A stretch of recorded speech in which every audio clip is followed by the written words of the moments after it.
I have heard for the past month is just how terrible NVIDIA is, for how badly they have screwed up the 5000 series GPU launch, from low availability to overinflated prices way over MSRP, for failed drivers not once but twice, for the melting cable issue to be coming back. And there is no reason to wonder why people are ditching NVIDIA and moving over to AMD, and it's because the 9070 XT and the 9070 GPU launches went off flawlessly, selling tons of GPUs, and the product that you're getting is phenomenal. And because of this fact, I decided to throw in my submission for a high-end all-AMD gaming PC that will blow your socks off. So let me give you a quick tour of what's going in today's build. Now for starters, we're gonna go with the 9800X3D. I could have easily gone for a 9950X3D, but what we're trying to do in today's build is we're trying to build a strong gaming PC.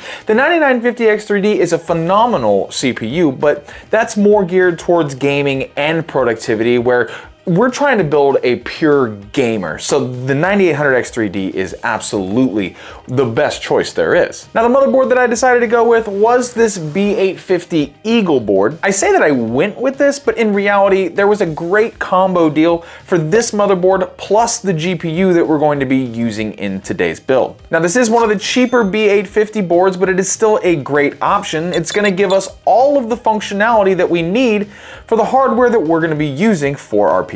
For the RAM in our build, I went with the Clevcrass V-RGB. Now I've used this RAM in quite a few other builds on the channel, and I really love the way that this RAM looks. It operates phenomenally. This is 6,000 megatransfers per second. It's a 32 gig kit, and it is CL30, so we have great timings with this RAM. It's all around a great option for only $100. Now for the storage in our build, I had to get a Gen 5 NVMe because why wouldn't we? And the 2 terabyte GC Pro from T-Force was an excellent option. With insane 2,500 megabytes per second read speed and 11,000 write speeds, we can be proud knowing that we have some of the fastest storage available. Now for the case that we're going to be using for today's build, which is by far one of the most difficult things that I do these days, because the case dictates pretty much the entire rest of your PC build. Now for today's build, I went with the TK-2 from Jonsbo. I have built in the TK-1 and the TK-3, completely skipping the TK-2.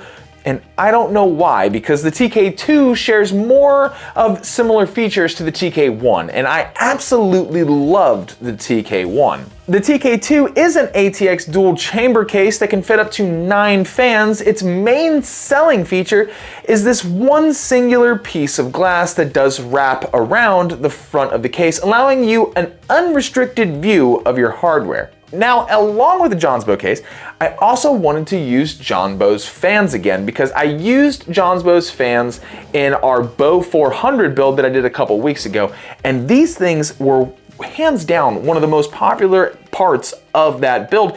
Everybody loved these fans. Now these fans are a little different than the ones we used in that build. Those ones were the ZA360s. These are the ZB360s. Now the difference is, instead of black fans here with no RGB, these have RGB in the fan blades. So it's going to give us even more color for our build while still offering that exact same look that all of you loved from the Bow 400 build. Plus, these fans are probably the exact reason why any new viewer to this channel has probably clicked on the thumbnail to watch this video, because these look so incredibly good inside of cases. And you get a front row view of seeing these ones in action. So to cool the 9800X3D in our system, I finally broke down and I went and purchased the Panoramic AIO by Trix. I have always thought that this AIO looked amazing, but the price tag has always steered me in a completely different direction.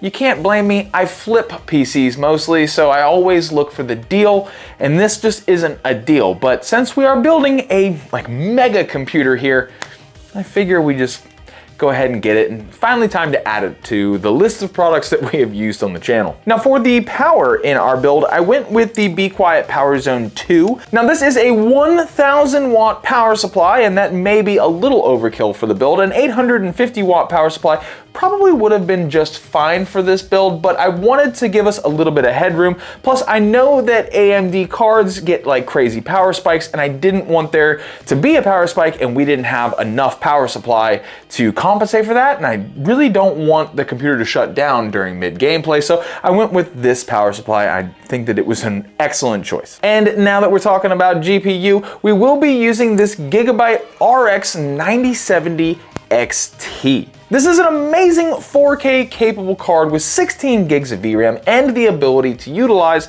FSR 4.0. This graphics card right here, paired with our 9800X3D, is going to make this PC an absolute gaming monster. And I am pretty sure that out of all the builds we have put together on the channel, this might end up being my new personal favorite build, which is a great accomplishment because we have put together so many computers on the channel, and there are a few that I truly love. But about that, the only way to know if this system truly is my new favorite personal build is to start putting this thing together. So that's probably what we should do right now.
So this is it. We have figured out the combo that you should be looking for if you're trying to build a high performance gaming PC anytime this year. The 9070 XT and the 9800X3D combo is just remarkable. 224 FPS in Forza of 5, 166 FPS in God of War Ragnarok, 158 FPS in Marvel Legends, 154 FPS in Helldivers, and 160 FPS in Space Marine 2. Every single one of those benchmarks was done at the game's highest preset possible and at 1440p. Now, on top of the fact that the gameplay performance from this system is absolutely stunning, so is everything else about this build. The AIO is super cool. This Trix AIO, I was totally against it for the amount of money you gotta pay for this AIO, but after putting it in and seeing it, it is super cool. If you really want to spend a whole bunch of money on an AIO that is really unique, this is definitely the way to go. Now, obviously the AIO grabs a ton of attention, but I really think the showstopper that really makes people look at this build are these fans. Now, these are the ZBs and this is the ZA, but I kind of like the ZB version a little bit more because this doesn't have RGB in the fan blade. This one does. This one just has the outlining, and I think that just this whole design is super unique. Now, one concern that I did have was what happens when one of the fans dies. Now, fans don't usually die. I mean, it takes a long time for a fan to go bad on you. But even if it did, this is only $34 for this like whole assembly right here.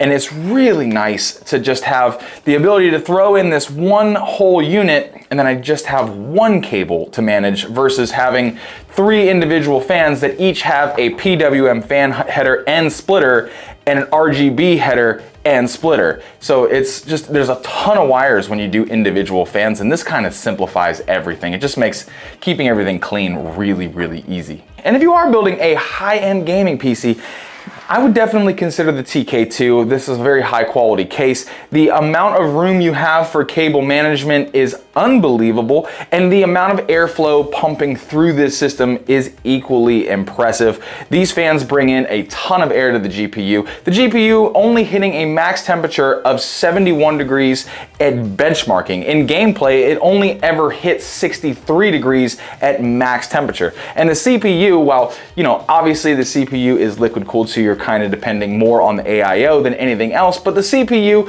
never really went over 78 degrees while I was, you know, editing and things like that. When you're in gameplay, it stayed at 56, 57 degrees Celsius on average the entire time. This thing is unbelievably cool. It's so cool that it took me 2 weeks to finish this build. I did this build 2 weeks ago and I've just been playing on it the entire time because it's that much fun. I really love this system. And I know that if you followed this whole build path, you would too. And oh yeah, this right here is the Gravstar keyboard and this is a Gravstar mouse. They are both absolutely wonderful products. I did a review video on these 2 items. I'm actually giving this mouse and keyboard away to one member of my Discord server as, you know, a thank you for 20,000 subscribers. I did a video on that and I kind of touched on the fact that there might be something fun happening with this mouse and keyboard. I am going to be giving this away, so if this is something that you really liked, and I mean, I don't know how you could hate it. It looks extremely cool and they're very high quality mouse and keyboard. Go ahead and hit the link in the description down below and join my Discord server so that way you can, you know, enter to try and win this really awesome mouse and keyboard. But if you did have a little bit of fun here with me today, please go ahead and hit that subscribe button as well as smash the like button. It is always appreciated. And I didn't want to leave you with, no matter where you are in the world, I hope that you are having the most fantastic day, and I'm going to see you right here for the next video.